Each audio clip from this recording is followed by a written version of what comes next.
The new Chicken Run movie is a film that I've been meaning to watch, but things just kept getting in the way. The movie was advertised at my local cinema, but there never ended up being any showings for it. Yeah, it was really annoying. I've also been busy with a big project of ranking all the DreamWorks films. Don't ask when that will be released, but hopefully in the next few months it will be out. So because I've been making the DreamWorks video, of course I watched the original movie first. And it's pretty surprising how it's still the highest grossing animated stop motion film of all time. Not that it's a bad movie or anything, but I'm surprised that just nothing surpassed it after all these years. So what do I think of the first movie? It's pretty enjoyable to say the least. I think the animation and the humour works very well in that movie. It's very funny from start to finish and there's not really any cringe-worthy jokes. It feels like a British production, and it doesn't really feel Americanised thankfully.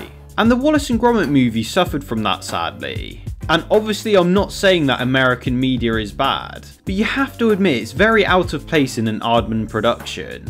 What makes me not love the original is the execution of the story. It's a classic prison escape movie, and a plot like that could really work. But for as much as I can praise Aardman, they did really go hard with the animated cliches in this one. It's mainly the liar reveal plot which honestly hurts so much to see in a movie that otherwise holds up very well. The fact that it's a massive part of the film is just awful and just painfully predictable as well. And that's because we've seen this shit done to absolute death so many times. But other than that, it's a very enjoyable watch and I'm glad I did see it before this. And in general, a lot of the Aardman projects are very good. But I'm not going to lie, when they release box office bombs like Aardman, it does make me worried that Aardman has lost their way.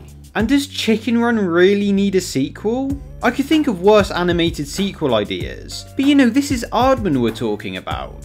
They are known for their amazing originality. Was this just a move to play it safe after some disappointing box office returns? I would prefer something like More Angry Kid, as I love that Aardman series, but I don't really need to see a Chicken Run sequel.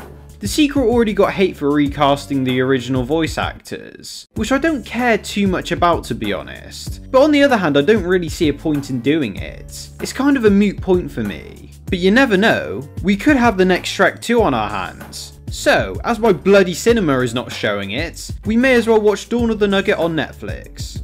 The story starts off shortly after the first movie, and this is where Ginger and Rocky's child Molly is born.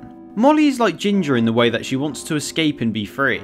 So Molly eventually escapes the island and gets captured by a chicken factory who brainwashes chickens, and it's now up to the original gang to save them. So I didn't really know what to expect going into this movie. I mean, if anything, it just made me hungry for KFC. And the premise alone doesn't make me roll my eyes, but then again it's things we have seen so many times before.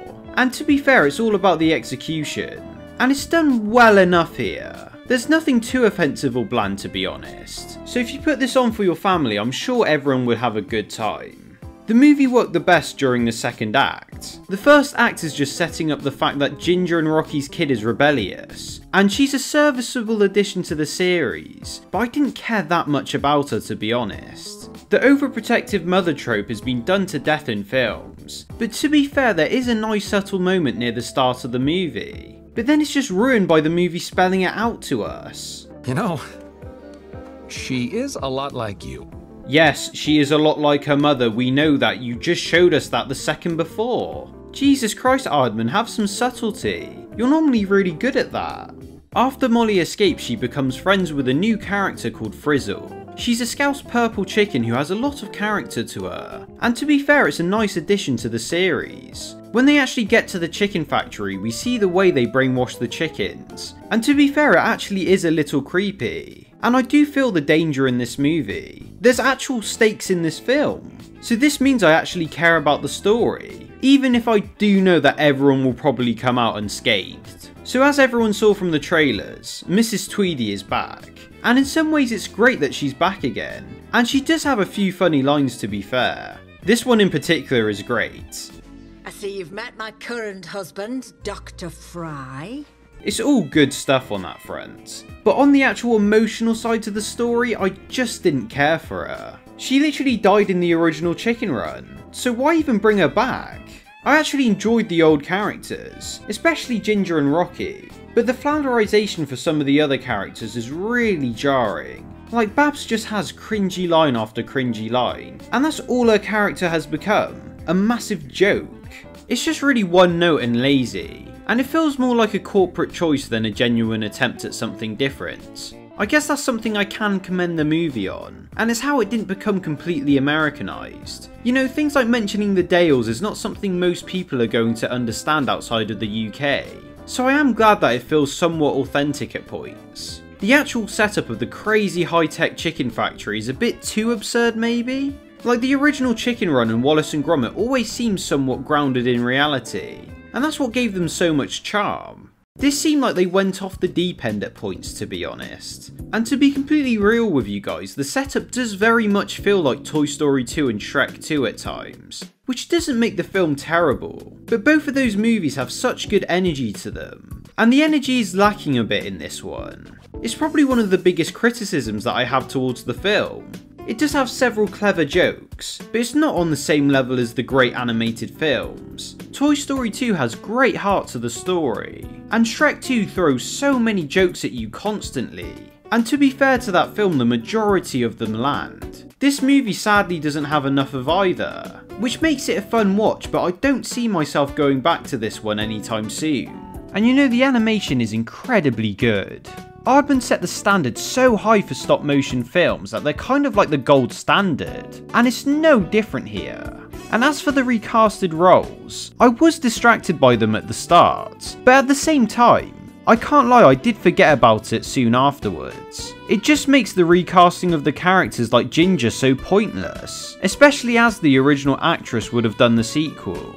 The third act of this movie isn't bad, but it's quite formulaic, which made me switch off a little bit towards the end. You have them saving all the chickens, almost dying, Mrs. Tweedy seemingly dying. You know, all the stuff you expected to see in this movie. And it's pretty much the same issue the original had of being too formulaic at points. Both are really solid in other ways, so it's a shame that the actual stories get very formulaic at points. But that being said, the second act is a very fun time, and there is an amusing break-in sequence and plenty of fun slapstick throughout. We also have the "I love you mummy" line. I love you, Mummy. Which is so absurd, but they obviously did it to call back to the 2D sequence earlier. Yeah, that's another thing in this movie. The 2D sequence explains the process of turning chickens into fast food. This animation style was unique, and kind of reminded me of a show like the Powerpuff Girls or something like that. So brownie points for Aardman trying different things for sure. So to sum up this movie, Dawn of the Nugget is a fun time that is a big crowd pleaser. I can see the whole family getting at least something out of this movie. It's sadly not up to snuff with the great animated sequels, but that doesn't mean that you shouldn't see it. Watch it for yourself of course and form your own opinion. I'm glad that I saw it personally and there was funny moments, but I don't really see myself watching this again. Maybe Aardman in general is just better with their short films. Not that any of their feature films have been bad, but they just don't feel as fresh and original as their shorter material. That could be due to studio interference, to be fair, as they've been working with these massive media companies when making the big movies. There's also a Wallace and Gromit sequel coming out, and okay, I'm not really excited about that one. It just makes me think that they're doing these sequels because they're short on money. Who knows? Just please don't make a Chicken Run 3.